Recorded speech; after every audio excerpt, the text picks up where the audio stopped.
നമസ്കാരം. നമസ്കാരം. പ്രശാന്ത്, കഴിഞ്ഞ കുറേ നാളുകളായി ലൈവ് ജിഹാദ് ഉണ്ടോ ഇല്ലയോ എന്നതിനെ സംബന്ധിച്ചൊക്കെ വലിയ തർക്കങ്ങൾ കേരളത്തിൽ നടക്കുന്നുണ്ട്. ഇപ്പോൾ കുംഭമേളയിലെ വൈറൽ പെൺകുട്ടിയുടെ വിവാഹം നടന്നതുമായി ബന്ധപ്പെട്ടുമൊക്കെ അതിശക്തമായി ഇവിടെ ലവ് ജിഹാദ് ഇല്ല എന്ന് വാദിക്കുന്നുണ്ട്. കേരള സ്റ്റോറി 2 വന്ന സമയത്ത് നിർബന്ധിച്ച് എവിടെയെങ്കിലും ബീഫ് കഴിക്കുന്നതുണ്ടോ എന്നൊക്കെ ചോദിച്ച് സിനിമാ നടന്മാരടക്കമുള്ളവർ, അങ്ങനെയുള്ളിടത്ത് പോകാനാണെന്ന് സീരിയൽ നടിമാരടക്കമുള്ളവർ, ഇവരൊക്കെ ഇങ്ങനെ പലതരത്തിലുള്ള പ്രചാരണങ്ങൾ നടത്തുന്നുണ്ട്. ഇപ്പോൾ പുറത്തു വരുന്ന ഏറ്റവും ഞെട്ടിപ്പിക്കുന്ന വാർത്ത, ഇന്ത്യയിലെ തന്നെ ഏറ്റവും പ്രധാനപ്പെട്ട മൾട്ടിനാഷണൽ കമ്പനികളിലൊന്ന് TCS നാസിക്കിൻ്റെ അവിടെ TCS ഏതാണ്ട് കുറേ 40ഓളം പേര് എന്ന് മനസ്സിലാക്കാൻ സാധിക്കുന്നു മതം മാറ്റുകയും അവർക്ക് നിസ്കരിച്ചില്ലെങ്കിൽ പ്രൊമോഷൻ കൊടുക്കില്ല, അങ്ങനെ മതം മാറ്റുകയും ബലാത്സംഗം ചെയ്യുകയും അവരെ തൊഴിലാളികളെ പീഡിപ്പിക്കുകയും ഒക്കെ ചെയ്ത സംഭവങ്ങൾ പുറത്തു വരുന്നു. യഥാർത്ഥത്തിൽ എന്താണ് നടക്കുന്നത്? സത്യത്തിൽ ഈ വിഷയത്തിൽ ഇപ്പൊ TCS കാര്യം, പൂനെയിലെ TCS സംഭവിച്ചിരിക്കുന്നത്. 7 പേർ അറസ്റ്റിലായിട്ടുണ്ട്. അതിൽ അവിടുത്തെ ഒരു മാനേജറുണ്ട്, HR മാനേജറുണ്ട്, പിന്നെ പല ശ്രേണികളിൽ ജോലി ചെയ്യുന്നവരുണ്ട്.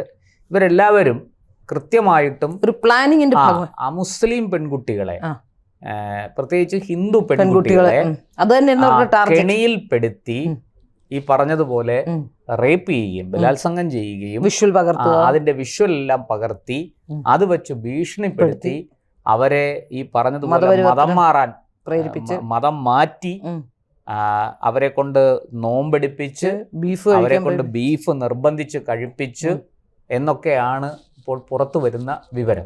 നമുക്ക് മഹാരാഷ്ട്ര പോലീസ് പുറത്തുവിട്ട വിവരങ്ങളാണ് നമ്മുടെ കൈവശമുള്ളത്. നമുക്ക് ഇനി ഇതെല്ലാം ഇത് കോടതിയിലൊക്കെ എത്തി, ഇത് പല രീതിയിൽ എന്തായാലും ഈ അറസ്റ്റിലായ 7 പേര് റിമാൻഡിലായിട്ടുണ്ട്. അവർക്കെതിരെ വിവിധ വകുപ്പുകൾ ചുമത്തിയിട്ടുണ്ട്. സംഭവം ഞെട്ടിപ്പിക്കുന്നതാണ് എന്ന് മഹാരാഷ്ട്ര മുഖ്യമന്ത്രി ദേവേന്ദ്ര ഫട്നാവിസ് പറഞ്ഞു കഴിഞ്ഞു. പക്ഷേ ഇതിനി കോടതിയിലൊക്കെ വന്ന് ഇതിന് പ്രധാനപ്പെട്ട കാര്യമായി ഈ അന്വേഷണത്തിന് പോലീസ് ഉദ്യോഗസ്ഥർ അവിടെ ജോലി ചെയ്തുകൊണ്ട് അന്വേഷണം പൂർത്തിയാക്കിയെന്ന് മനസ്സിലാക്കാൻ സാധിക്കുന്നു. പരാതി വന്നപ്പോഴേ വേഷം മാറിയ പോലീസ് ഉദ്യോഗസ്ഥർ TCS കയറിയപ്പോൾ അതിന് കൃത്യമായ തെളിവ് ലഭിച്ചിട്ടുണ്ടാകുമെന്നുള്ള സാധാരണ പരാതി പോലല്ല. അങ്ങനെ ഞാൻ അതിൻ്റെ ഒരു ഏകദേശ ചിത്രം നൽകാം. അതായത് ഒരു പെൺകുട്ടി HR മാനേജറുടെ അടുത്ത് വന്ന് പരാതി പറയുന്നു, എൻ്റെ പ്രൊമോഷൻ തടയുന്നു, പിന്നെ എനിക്ക് അർഹമായ ശമ്പള വർധനവ് നൽകുന്നില്ല, ആനുകൂല്യങ്ങൾ കിട്ടുന്നില്ല എന്ന് പറയുന്നു. ഇത് കിട്ടണമെങ്കിൽ ഞാൻ മതം മാറണം, ഇങ്ങനെ ചില കാര്യങ്ങൾ ഇതിൻ്റെ അകത്തുണ്ട് എന്ന് HR മാനേജറോട് പറയുന്നു. HR മാനേജർ അത് വളരെ നിസ്സാരമായിട്ട് തള്ളിക്കളയുന്നു, ഇവരെ മടക്കി അയക്കുന്നു. പിന്നീട് അവർക്കെതിരെ മറ്റു ചില ശത്രുതാ മനോഭാവത്തോടു കൂടിയുള്ള ഇടപെടലുകൾ, പെരുമാറ്റം ഉണ്ടാകുന്നു. അങ്ങനെ ഈ വിഷയം അവർ പോലീസിൽ എത്തിക്കുന്നു. പോലീസ് ഇതിനെക്കുറിച്ച് ആദ്യമൊക്കെ അന്വേഷിച്ചപ്പോൾ കൃത്യമായ യാതൊരു തെളിവുകളോ വിവരങ്ങളോ ലഭിക്കുന്നില്ല. ഒടുവിൽ വനിതാ പോലീസുകാർ വേഷം മാറി അവിടെ ജോലിക്ക് കയറി അവിടെ 40 ദിവസം ജോലി ചെയ്ത് അവിടുത്തെ വിവരങ്ങൾ, അതായത് ഈ സ്ത്രീ നൽകിയ ഞെട്ടിപ്പിക്കുന്ന വിവരങ്ങൾ, അതായത് അവിടെ നിരവധി സ്ത്രീകളെ ഇതുപോലെ ഈ പറഞ്ഞതുപോലെ എന്താ പറയുക, മതം മാറ്റം എന്നുള്ളതല്ല, സ്നേഹം നടിച്ച് പ്രണയക്കെണിയിൽ കുടുക്കി വശീകരിച്ചു കൊണ്ടുപോയി ബലാത്സംഗം ചെയ്യുകയും പിന്നീട് അത് ചിത്രീകരിച്ചിട്ട് അത് വെച്ച് ബ്ലാക്ക്മെയിൽ ചെയ്യുകയും അവരെ മതം മാറ്റുകയും മറ്റു പല ക്രൂരതകളും അവരോട് ചെയ്യുകയും ചെയ്തിട്ടുണ്ട് എന്ന് ഈ സ്ത്രീയുടെ വെളിപ്പെടുത്തൽ, അല്ലെങ്കിൽ ഇവരുടെ മൊഴിയുടെ അടിസ്ഥാനത്തിലാണ് പോലീസ് വേഷം മാറി രഹസ്യമായിട്ട് അതിനകത്ത് കടന്നുകൂടുകയും ഇത് സത്യമാണെന്ന് ബോധ്യപ്പെടുകയും അതിന്റെ അടിസ്ഥാനത്തിൽ അതെ, അപ്പോഴേക്കും മറ്റു പല സ്ത്രീകളും പരാതിപ്പെടാൻ തയ്യാറായി. അങ്ങനെയാണ് ഇപ്പോൾ 7 പേർ, 7 പുരുഷന്മാരും ഒരു സ്ത്രീയും അടക്കം അറസ്റ്റിലായിട്ടുണ്ട്. ഇനി അതിന്റെ തുടർ നടപടികളൊക്കെ നടക്കും. പക്ഷെ നമ്മൾ മനസ്സിലാക്കേണ്ട ഒരു കാര്യം, ഇത് കേവലം ഒരു ഒറ്റപ്പെട്ട സംഭവമല്ല. ഇത് നിരന്തരം ഇന്ത്യയിലെമ്പാടും നടന്നുകൊണ്ടിരിക്കുകയാണ്. ഇതിപ്പോൾ നമ്മൾ വിചാരിക്കുന്നത് പണ്ട് കേരളത്തിലായിരുന്നല്ലോ ഈ ലവ് ജിഹാദ് എന്ന് പറയുന്ന വിഷയം ചർച്ച ചെയ്ത് തുടങ്ങുന്നത് കേരളത്തിലാണ്. ഒരു ഹൈക്കോടതിയിൽ വന്ന ഒരു ഹർജിയെ അടിസ്ഥാനപ്പെടുത്തിയാണ്, ഒരു ഹേബിയസ് കോർപ്പസ് ഹർജിയിൽ നിന്നാണ് ലവ് ജിഹാദ് ഉണ്ടോ എന്ന അന്വേഷണം പോലീസ് ആരംഭിക്കുന്നത്. സത്യത്തിൽ ആ വാക്ക് തന്നെ കേസ് ഡയറിയിൽ പോലീസ് എഴുതി വെച്ചതാണ്. കാരണം ഈ പെൺകുട്ടികളെ, ഈ കാണാതായ പെൺകുട്ടികൾ താമസിച്ചിരുന്ന ഹോസ്റ്റൽ പത്തനംതിട്ടയിലെ ഒരു കോളേജിൽ മാനേജ്മെൻറ്റ് ഡിഗ്രിക്ക് പഠിച്ചുകൊണ്ടിരുന്ന 2 പെൺകുട്ടികളെ കാണാതായ. ഈ പെൺകുട്ടികൾ ആരെന്നും അവരുടെ കുടുംബ പശ്ചാത്തലം എന്താണെന്നും ഒക്കെ എനിക്കറിയാം. എനിക്ക് വളരെ കൃത്യമായിട്ട് അവരെ അറിയാം. ആ ഒരു ഉന്നത പോലീസ് ഉദ്യോഗസ്ഥൻ്റെ, IPS ഉദ്യോഗസ്ഥൻ്റെ ഏറ്റവും അടുത്ത ബന്ധുവാണ് ഇതിലൊരു കുട്ടി, വളരെ അടുത്ത ബന്ധു. ആ പെൺകുട്ടി നേരിട്ട അനുഭവങ്ങൾ, കൊടിയ പീഡനങ്ങൾ ഒക്കെ പിന്നീട് ചർച്ച ചെയ്യപ്പെട്ടതാണ്. എന്തായാലും അന്ന് ആ കേസ് അന്വേഷിച്ച പോലീസ് ഉദ്യോഗസ്ഥനാണ് ഈ കുട്ടികളുടെ ഹോസ്റ്റൽ മുറി റെയ്ഡ് ചെയ്തപ്പോൾ കിട്ടിയ പുസ്തകങ്ങളുടെ അടിസ്ഥാനത്തിൽ അവിടെ നിന്ന് കണ്ടെടുത്ത ലഘുലേഖകൾ, ഇസ്ലാമിനെ കുറിച്ച് പഠിപ്പിക്കുന്ന ലഘുലേഖകൾ, പുസ്തകങ്ങൾ, CD-കൾ, അങ്ങനെ പലതും അവിടെ നിന്ന് കണ്ടെടുത്തു. ആ കണ്ടെടുത്തതിൻ്റെ അടിസ്ഥാനത്തിലാണ് അവർ ഈ ലവ് ജിഹാദ് എന്നൊരു വാക്ക്, അത് ശരിക്കും ആദ്യത്തേത് അവരെഴുതുന്നത് റോമിയോ ജിഹാദ് എന്നാണ്. ഈ റോമിയോ ജിഹാദിൽ നിന്നാണ് ലവ് ജിഹാദിലേക്ക് വരുന്നത്. എന്തായാലും പിന്നീട് അത് ആ കേസ് ലവ് ജിഹാദ് ഉണ്ടെന്നോ ഇല്ലെന്നോ ഒക്കെ പറഞ്ഞ്, ലവ് ജിഹാദ് പാർലമെന്റിൽ പറഞ്ഞു എന്നതാണ്. അങ്ങനെ ഒരു സംഘടന പ്രവർത്തിക്കുന്നില്ല. പാർലമെന്റിൽ പറഞ്ഞ 2 വാക്കുകൾ തമ്മിലുള്ള അന്തരം ചൂണ്ടിക്കാട്ടിയ ലവും ജിഹാദും. ഒരു ഇംഗ്ലീഷ് വാക്കും ഒരു അറബി വാക്കുമാണ്. അപ്പൊ അത് രണ്ടും കൂടെ കോയിൻ ചെയ്ത് അങ്ങനെ ഒരു വാക്കില്ല, അങ്ങനെ ഒരു വാക്കില്ല എന്നുള്ളതാണ്. അങ്ങനെ ഒരു വാക്കില്ലായിരിക്കാം, പക്ഷെ അങ്ങനെ ഒരു പ്രവൃത്തി നടക്കുന്നുണ്ട്.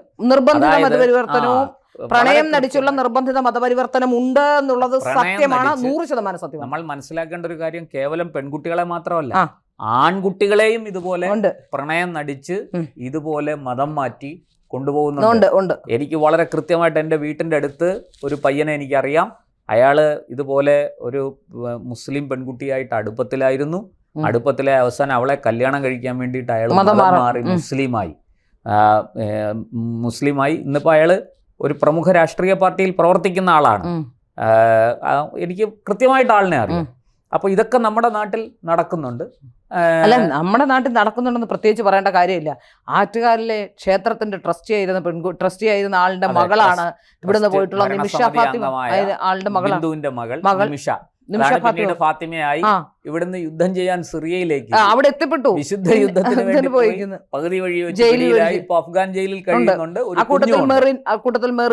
ഇവരുടെ 2പേരുടെയും ഭർത്താക്കന്മാര് യുദ്ധത്തിൽ മരിച്ചുപോയി, ബോംബ് പൊട്ടി മരിച്ചുപോയി, ഒരാൾ വെടികൊണ്ട് മരിച്ചു എന്നൊക്കെയാണ് പറയുന്നത്. അപ്പൊ ഇത് മാധ്യമപ്രവർത്തകനുണ്ട്. എനിക്കറിയാവുന്ന അബൂ താഹിർ എന്ന് പറയുന്ന പാലക്കാട് ഉണ്ടായിരുന്ന മാധ്യമപ്രവർത്തകൻ, സുപ്രഭാതത്തിന്റെ ലേഖകനായിരുന്നു. എനിക്ക് വ്യക്തമായിട്ടറിയാം. എനിക്ക് നേരിട്ട് പരിചയമുള്ള, എനിക്ക് പ്രശാന്തിനെ അറിയുന്ന പോലെ നേരിട്ട് പരിചയമുള്ള ആളാണ്. ഒരു സുപ്രഭാതത്തിൽ ഗൾഫിലേക്ക് പോകുന്നു എന്ന് പറഞ്ഞു. ഞാനപ്പോൾ പറഞ്ഞു രക്ഷപ്പെട്ടല്ലോ, നല്ല ജോലിയൊക്കെ ആയല്ലോ എന്ന് പറഞ്ഞു. പക്ഷെ പിന്നീട് ഞാൻ അബൂ താഹിറിനെ കുറിച്ച് കേൾക്കുന്നത് IS-ൽ പോയി പൊട്ടിത്തെറിച്ചു എന്നുള്ളതാണ്. അന്നേ അബൂ താഹിറിന് ഈ കമ്പ്യൂട്ടറുമായി ബന്ധപ്പെട്ട് അബൂ താഹിറിൻ്റെ ഒരു സ്വഭാവം ഞാൻ അപ്പോഴേ നിരീക്ഷിക്കുമായിരുന്നു. കമ്പ്യൂട്ടറിൽ എന്തൊക്കെയോ എല്ലാ സമയവും ചെയ്തുകൊണ്ടിരുന്ന ഒരാളാണ്. പക്ഷെ പിന്നീടാണ് നമുക്ക് ഇങ്ങനൊരു ഇഷ്യൂ ഉണ്ടായപ്പോഴാണ് മനസ്സിലായത് അബൂ താഹിർ ഈ ചെയ്തുകൊണ്ടിരുന്നതൊക്കെ ഇങ്ങനെ ചാറ്റും ബാക്കിയുള്ള കാര്യങ്ങളും ഒക്കെ ചെയ്ത് പോകാനുള്ള വഴിതേടലായിരുന്നു എന്ന് മനസ്സിലായത് പിന്നീടാണ്. അപ്പം അങ്ങനെ പലയിടത്തുമുണ്ട്, യാതൊരു സംശയത്തിലും. ഇത് ഈ റാഡിക്കലൈസേഷൻ എന്ന് പറയുന്നത് മാത്രമല്ല സുപ്രീം കോടതി വരെ വേണ്ട കേസുണ്ട്, അഖില ഹാദിയുടെ കേസ്, ആ കേസുണ്ട്. പക്ഷെ അപ്പോഴും രാഹുൽ ഈശ്വരന്മാരെ പോലുള്ള ചിലർ പറയുന്നത് അങ്ങനെ ഒരു സംഭവമേ ഇല്ല എന്നാണ്. ആർക്ക് വേണ്ടിയാണ് രാഹുൽ ഈശ്വർ ഇത്തരത്തിലുള്ള വിടുപണി ചെയ്തതെന്ന് മനസ്സിലാവുന്നത്. ഈ രാഹുൽ ഈശ്വർ വാസ്തവത്തിൽ ഒരു സാമൂഹ്യദ്രോഹിയാണ്, സ്ഥിരം ശല്യക്കാരനായി മാറുന്നുള്ളതാണ്. സ്ഥാനത്തും അസ്ഥാനത്തും അനാവശ്യമായി ഇടപെട്ടുകൊണ്ട് ഈ സമൂഹത്തെ മലീമസമാക്കുന്ന പ്രവൃത്തി ചെയ്തുകൊണ്ടിരിക്കുന്ന ഞാൻ അതിലേക്ക് ഇപ്പോൾ പോകുന്നില്ല, നമ്മുടെ വിഷയമല്ലാത്തത് കൊണ്ടാണ്. ഇവിടെ വളരെ കൃത്യമായിട്ട് ഇപ്പോൾ പൂനെയിൽ നടന്നത്, ഇത് പൂനെയിൽ മാത്രമല്ല ഇന്ത്യയിലെ മിക്ക പട്ടണങ്ങളിലും നടക്കുന്നുണ്ട്. ചെറുതും വലുതുമായ പട്ടണങ്ങളിൽ ഇത് നടക്കുന്നുണ്ട്. ഇത് നടത്തുന്നതിൻ്റെ പുറകിൽ വളരെ കൃത്യമായി ഇപ്പം നമ്മളൊന്ന് മനസ്സിലാക്കൂ. ഈ കുംഭമേള വൈറൽ പെൺകുട്ടി, ആ പെൺകുട്ടി ഇവിടെ വരുമ്പോൾ ഇവിടെ അവർക്ക് സഹായം എത്തിച്ചു കൊടുക്കാൻ ഇവിടുത്തെ കമ്മ്യൂണിസ്റ്റ് പാർട്ടിയിലെ നമ്മുടെ ഒരു MP A റഹീം, അതുപോലെ ഒരു മന്ത്രി V ശിവൻകുട്ടി, അവരിലേക്കൊക്കെ എത്താനുള്ള ആക്സസ് എവിടെയോ കുഗ്രാമത്തിൽ MV ഗോവിന്ദൻ, ഇവരെല്ലാം എങ്ങനെ ഈ കുട്ടിയുമായിട്ട് കണക്ട് ചെയ്തു? വളരെ കൃത്യമായി ഭാഷ പോലും അറിയാത്ത പെൺകുട്ടിയാണ്. ഭാഷ പോലും മലയാളം അറിഞ്ഞിട്ടുള്ള പെൺകുട്ടി, ഹിന്ദി ശരിക്കും അറിഞ്ഞുകൂടാ, ഇംഗ്ലീഷ് ശരിക്കും സംസാരിക്കുന്ന ഹിന്ദി തന്നെ വളരെ നാടൻ ഭാഷ അത്രേ ഉള്ളൂ. അതായത് മധ്യപ്രദേശിലെ നാട്ടുഭാഷയാണ് സംസാരിക്കുന്നത്. അങ്ങനെയുള്ള പെൺകുട്ടി ഇവിടെ വരുമ്പോൾ അവൾക്ക് ഈ പറഞ്ഞതുപോലെ ഇവിടെ ഈ ആൾക്കാരെയൊക്കെ ബന്ധപ്പെടാൻ കഴിയുന്നു, ഇവരെ തമ്മിൽ ബന്ധിപ്പിക്കുന്നു. ഇത് വളരെ കൃത്യമായിട്ട് ഈ പെൺകുട്ടിയെ കൊണ്ടുവന്നത് അല്ലെങ്കിൽ ഈ കല്യാണം കഴിച്ചത് സിനിമാ നിർമ്മാണത്തിന്റെ മറവിൽ ഫർമാൻ ഖാൻ എന്ന് പറയുന്ന മഹാരാഷ്ട്ര സ്വദേശിയാണ്. കേരളത്തിൽ വന്ന് സിനിമ എടുക്കാൻ രണ്ടുപേരും. ഇത് അന്വേഷിച്ചു പോകുമ്പോൾ നമുക്ക് കിട്ടുന്ന വിവരമനുസരിച്ച് ഇപ്പോൾ നിലവിൽ ദേശീയ പട്ടികജാതി പട്ടികവർഗ കമ്മീഷൻ പുറത്തുവിട്ട വിവരമനുസരിച്ചാണെങ്കിൽ കുട്ടിക്ക് കുട്ടിക്ക് പ്രായപൂർത്തിയായിട്ടില്ല എന്ന് മാത്രമല്ല, ഈ ഫർമാൻ ഖാൻ PFIയുടെ ആളാണ്. മഹാരാഷ്ട്രയിലെ PFI ഘടകമാണ്, നിരോധിത ഭീകര സംഘടനയാണ്. ആ PFI ഘടകമാണ് അവരെ ഇവിടെ കൊണ്ടുവന്ന് ഇവിടത്തെ PFI ഘടകവുമായിട്ട് ബന്ധിപ്പിക്കുന്നത്. ആ PFI ഘടകമാണ് ഇവരെ ഈ കമ്മ്യൂണിസ്റ്റ് നേതാക്കളുമായിട്ട് കണക്ട് ചെയ്യുന്നത്. നോക്കൂ, നെറ്റ്വർക്ക് എത്ര ക്ലിയർ ആണ്. തീർച്ചയായും ഇത് കേവലം കേരളത്തിലോ പൂനെയിലോ മാത്രമല്ല, ഇത് ചെന്നൈയില്, ബാംഗ്ലൂരില്, ഹൈദരാബാദില്, സെക്കന്ദരാബാദില്, ഭോപ്പാലില്, കൽക്കട്ടയില്, ഡൽഹിയില്, ബോംബെ, എല്ലാ സ്ഥലത്തും ഇങ്ങനെ നടക്കുന്നുണ്ട് എന്നുള്ളതാണ് വാസ്തവം. ഏറ്റക്കുറച്ചിലുകൾ, എണ്ണത്തിൽ വ്യത്യാസമുണ്ടാകാം, ചിലയിടത്ത് കൂടുതലായിരിക്കാം, ചിലയിടത്ത് കുറവായിരിക്കാം, പക്ഷെ ഇത് നടക്കുന്നുണ്ട് എന്നുള്ളതാണ് സത്യം. ഇനിയെങ്കിലും അധികൃതർ നമ്മളൊന്ന് ആലോചിക്കണം. മഹാരാഷ്ട്രയിലും UPയിലുമൊക്കെ ലവ് ജിഹാദ് തടയാൻ വേണ്ടുന്ന നിയമമുണ്ട്. ആ നിയമം ഉണ്ടായിട്ട് പോലും ഇതൊക്കെ അവിടെ നിർബാധം നടക്കുന്നു. ആർക്കും ഇത് തടയാനാകുന്നില്ല, നിയന്ത്രിക്കാനാകുന്നില്ല എന്നുള്ളത് നമ്മൾ മറന്നു പോകാൻ പാടില്ലാത്തൊരു സത്യമാണ്. അങ്ങനെ വളരെ കൃത്യമായിട്ട് ഇതിപ്പോൾ മഹാരാഷ്ട്ര പോലീസിൻ്റെ ശ്രമഫലമായി അവർ വളരെ തന്ത്രപൂർവം ഇതിനകത്ത് നുഴഞ്ഞു കയറിയത് കൊണ്ട്. നോക്കൂ, ഒരു ഓഫീസിൽ ടാറ്റ കൺസൾട്ടൻസി സർവീസ് എന്ന് പറയുന്നത് ലോകം മുഴുവനും വ്യാപിച്ചു കിടക്കുന്ന ഒരു സോഫ്റ്റ്വെയർ ഡെവലപ്പിംഗ് ശൃംഖലയാണ് ടാറ്റയുടെ. അത് അവർക്ക് എൻ്റെ സഹോദരൻ അതിൽ വർക്ക് ചെയ്തിരുന്ന ആളാണ്. ഇപ്പോൾ ആ കമ്പനിയിലല്ല. വളരെ അഭിമാനത്തോടു കൂടി നമ്മൾ പറയുകയും ഓർക്കുകയും ചെയ്തിരുന്ന ഒരു കമ്പനിയാണ്. ഈ കമ്പനി ഇന്നിപ്പോൾ നമ്മൾ മനസ്സിലാക്കേണ്ട കാര്യം, അങ്ങനെ ലോകം മുഴുവനും വ്യാപിച്ചു കിടക്കുന്ന ഒരു കമ്പനിയിൽ ഒരു HR മാനേജർ അല്ലാതെ ഇപ്പൊ അറസ്റ്റിലായിരിക്കുന്ന 7 പേരും സ്ത്രീയും അടക്കം എല്ലാവരും ഒരു പ്രത്യേക മതവിഭാഗത്തിൽപ്പെട്ടവരാണ്. അത് മുസ്ലിം വിഭാഗത്തിൽപ്പെട്ടവരാണ്. ഇവർ തന്ത്രപൂർവം കെണിയൊരുക്കി പെൺകുട്ടികളെ 40ഓളം പെൺകുട്ടികളെ പെടുത്തി എന്ന് പറയുമ്പോൾ അതിന്റെ ഭീകരത നമ്മൾ മനസ്സിലാക്കണം. നമ്മൾ ഈ അടുത്ത കാലത്താണ്, അതായത് അടുത്ത കാലങ്ങളിൽ ലവ് ജിഹാദ് എന്ന് പറഞ്ഞാൽ നമുക്ക് ഈ പെൺകുട്ടികളെ പോപ്പുലർ ഫ്രണ്ടിനെ നിരോധിച്ചതോടുകൂടി പെൺകുട്ടികളെ തട്ടിക്കൊണ്ടു പോകുന്നതും കൂടുതൽ വിവാഹം കഴിക്കുന്നതും കുറഞ്ഞിട്ടുണ്ട്.